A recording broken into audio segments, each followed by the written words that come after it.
So, Lemons.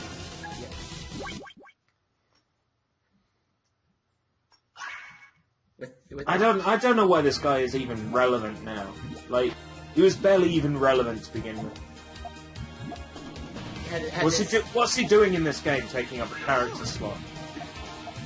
I think a character slot that could have, like, Succubus or something. I think it's probably because they didn't feel like putting Witch in or something like that. So that's what it feels like to me. It feels like the FIFA version of Witch. Yeah. The problem is, okay, maybe he is almost as attractive as Witch, but he's still not as attractive as Witch. The problem with Lemreds, I think, is that he's a FIFA character, and all the FIFA characters are rubbish. There, I said it. I do like some of them, you know, just not. Like, I love Dongju because of how perpetually happy he is. Even when he's losing. Oh, he's brilliant. Wow, that was quick. So what rule is that with the red, yellows, and the purples in the background? I think is that just like ordinary Puyo rules? I think I couldn't see the X. I think that was just Sue's rule. Oh right. So you can rotate and combine spaces, and you can offset. Right.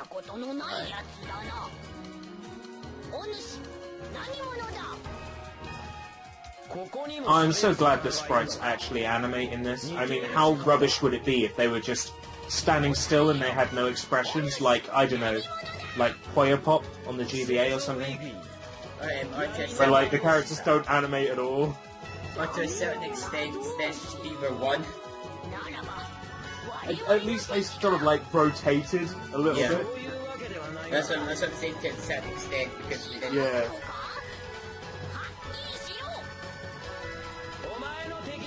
Also, the difference between the PS2 and Wii version, the Wii version cutscenes are automated, while the PS2 version you actually have to press the circle button for the dialogue on.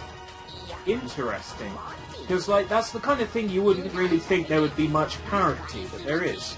It's strange, because you'd think they'd both be exactly the same. And some of the characters actually have they don't blink as often as they do in this version, which is weird. Because in one cutscene on this, I'm sure like O'Shea Bones can blink about 10 to 15 times when they only do it about 8 times in the 7 to 8 times in the PS2 version. Well, there you have it then. There's the answer. Which console is more powerful? The Wii, because it can support more blinking.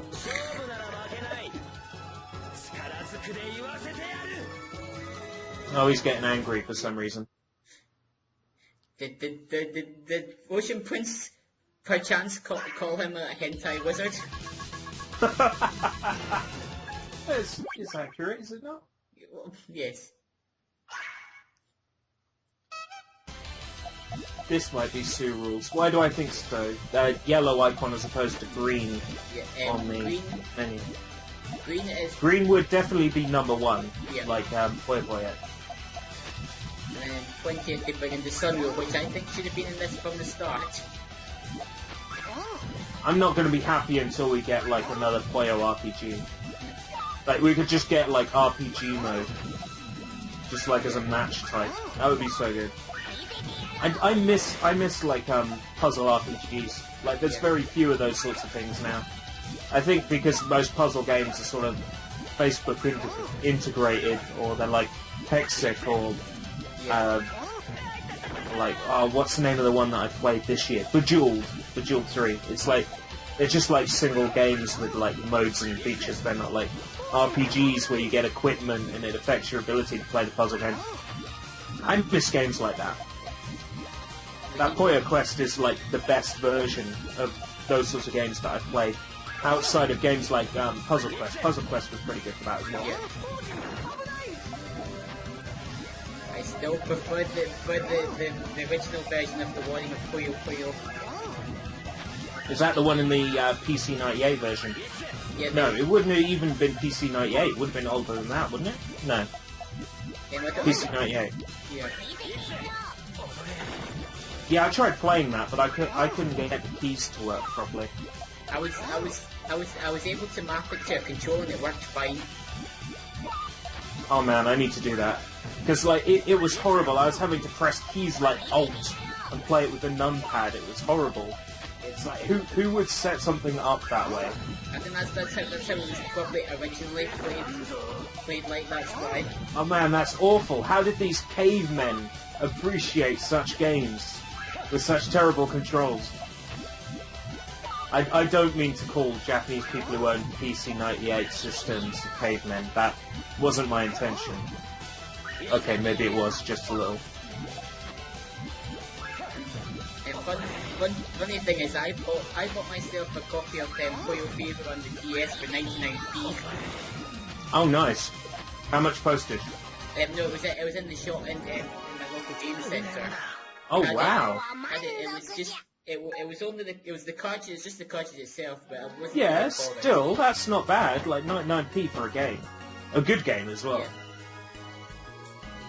Even on the box it says £4 for the thing with no box and instructions.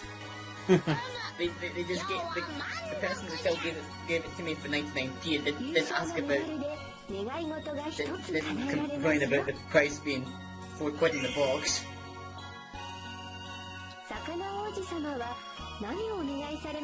What did I buy recently? Did I buy any games recently? No, but I bought the Game Boy player for the GameCube. You see, like a lot of these unlicensed multi-carts, I own a few of them, right, for the Game Boy. The ROMs of those carts don't exist online. And even the ROMs that do exist in multi-carts, they don't necessarily emulate properly. So it was like, to be able to review my 101 in one multi-cart, I need to have a Game Boy player to do it. So I bought a Game Boy player. It's amazing. The Game Boy player is so good. Like, it was running my multi-cart perfectly, and I was worried that it wouldn't support it. But the multi-cart comes up in these beautiful Super Game Boy colors. I'm thinking, wow, this is amazing. It looks beautiful. It's actually got me thinking that I might just try to track down a load of those Chinese and Russian Game Boy unlicensed games as cartridges, because I reckon they would play beautifully on a GameCube. I've been actually looking at doing a couple of them for my channel. I had to play one. I reviewed a Mega Man clone called Luoke Ren DX6, I think. And it's amazing. It's like such a good bootleg. It plays kinda like an official Capcom game. It feels official, which just blew my mind. When you're fighting bosses like giant robot snowmen with fangs, it's not so Mega Man-ish. But, you know, it's still cool. Oh wow, you've beaten Ocean Prince's story already. Yep. Ah, not bad. What's his name? Blonde-head guy. Don't tell me. Butler. Is just his name Butler? Yep, his name's just Butler. Yeah, Otoma, which means butler. Fair enough. He doesn't even have, like, much identity to him. He's just Butler. Oji-sama, have an eye! That's so sad, like, that must be so sad for him. But he doesn't get, like, billing with a name. He's just Butler. At least he makes an appearance in 15th. I don't think he even appears in 20th. I don't remember seeing him. He does appear in 20th, and some of the end things with the cutscenes with right after you beat Ocean Prince, Ocean beats the character. It basically says that it's a rough idea. Is basically, don't tell my butler I was here. And then when he hears the butler, he runs off, and the butler comes on saying, "Where's Prince Salad or Oji-sama?" I must have completely missed that, playing 20th. Oh, I so need to get back to playing 20th, but that means charging up my PS Vita, and why would I do that when there's no games for it? I've actually been given a free download of Akiba's Trip 2 for the PS Vita as part of PlayStation Plus in Japan, which I'm going to have to renew soon. That's crazy. I bought that in January. It doesn't feel like it was a year ago, but it almost is. Crazy. But yeah, they gave me that as a freebie, and I haven't got around to playing it yet. Kind of because I've been thinking, you know, if I get a PS4, I'll just get Akiba's Trip, like, on PS4 instead. Yeah. That game is absolute nonsense. And so Japan. Like, it's Japan through and through. Thank you for playing with us. Thank you so much for playing my game. Let's bake a delicious cake for Aruru. Unlocking stuff. Yay. Sakadori-san. Fish! It's dancing! Fish! Miti, miti, miti.